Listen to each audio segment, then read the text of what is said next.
নমস্কার বন্ধুরা, তনুশ্রী রান্নাঘরে আপনাদেরকে অনেক অনেক স্বাগত জানাই। আজকে আমি আপনাদের সাথে শেয়ার করব কিভাবে রেস্টুরেন্টের মতো পারফেক্ট একটা চিলি চিকেন বানানো যায়। চলুন রেসিপিটা দেখে নেওয়া যাক। সবার প্রথমে ছোট ছোট টুকরো করা বোনলেস চিকেন নিয়ে নিয়েছি। ওপর থেকে আমি 2 চামচ সরষের তেল দিয়ে দিয়েছি। এর ওপর থেকে হাফ টিস্পুন গোলমরিচের গুঁড়া দিয়ে দিচ্ছি। ওপর থেকে আমি 1 টিস্পুন কাশ্মীরি লঙ্কার গুঁড়ো দিয়ে দিচ্ছি।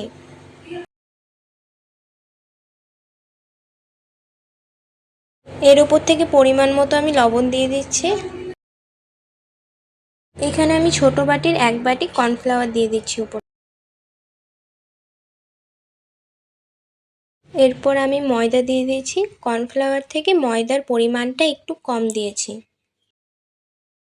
1 টিস্পুন শেজওয়ান সস দিচ্ছি।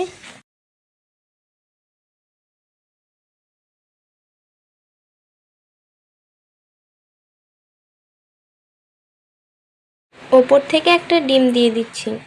এরপর এগুলোকে সবগুলোকে ভালো করে মেখে নিতে হবে। ভালো করে মেখে নেওয়ার পর আমি আধা ঘন্টার জন্য রেস্টে দিয়ে দিচ্ছি। আপনারা চাইলে 1 ঘন্টাও দিয়ে দিতে পারেন।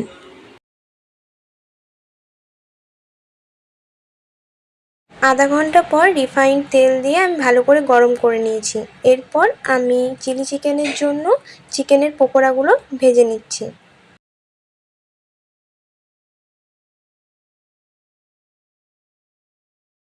ভালো করে 2 পিঠটা লাল লাল করে ভেজে নেব।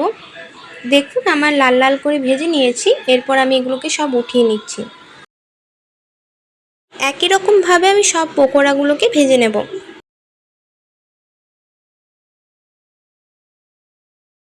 এগুলো ঠিক লাল লাল করে ভাজা হয়ে গেছে, এগুলোকেও আমি তুলে নিচ্ছি। এরপর কড়াইয়ে রিফাইন্ড অয়েলটা গরম করে আমি এখানে গ্রেট করে রাখা রসুন কুচিগুলো দিয়ে দেব। এটা ভালো করে লাল লাল করে ভেজে নিতে হবে। ঠিক এরকমভাবে লাল করে ভেজে নিয়েছি। এরপর ডুমো ডুমো করে কাটা পেঁয়াজ পাপড়িগুলো আমি এর মধ্যে দিয়ে দিচ্ছি।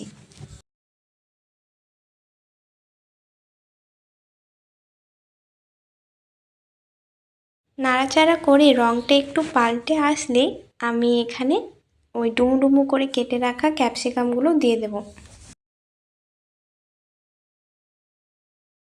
এর ওপর থেকে আমি স্বাদ মতো লবণ দিয়ে দিচ্ছি। এরপর ঢাকা দিয়ে ভেজে নেব ক্যাপসিকাম আর পেঁয়াজটা যতক্ষণ না একটু নরম হয়ে যাচ্ছে।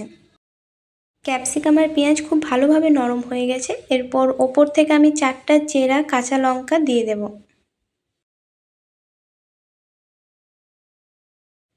এর ওপর থেকে আমি টমেটো সস দিয়ে দেব। এর ওপর থেকে আমি গ্রিন চিলি সস দিয়ে দেব। এর ওপর থেকে আমি শেজওয়ান সস দিয়ে দিচ্ছি। সব সসগুলো আমি ভালো করে মিশিয়ে নেব। মনে রাখতে হবে যে এগুলোর থেকে টমেটো সসের পরিমাণটা একটু বেশি দিতে হবে। কিছুক্ষণ নাড়াচাড়া করে আমি 2 চামচ মতো উপর থেকে সয়া সস দিয়ে দিচ্ছি।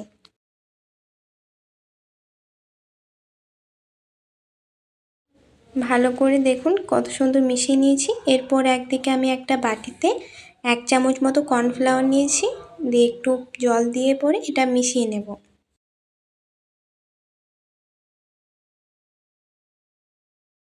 এরপর এই গুলে রাখা কর্নফ্লাওয়ারটা আমি চিলির মধ্যে দিয়ে দিচ্ছি।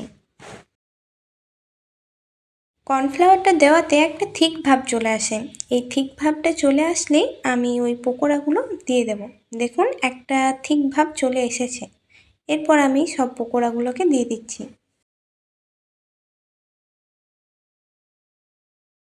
এগুলো নাড়াচাড়া করে কিছুক্ষণ মিশিয়ে নিতে হবে।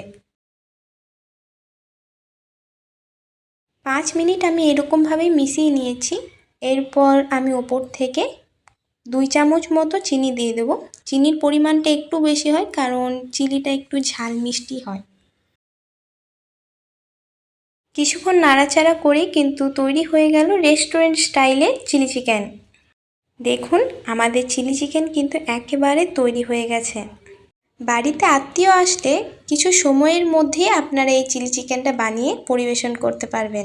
তনুশ্রী রান্নাঘরটা পাশে থাকবেন আর কমেন্টে জানাবেন এরপর আপনারা কি রেসিপি দেখতে চান।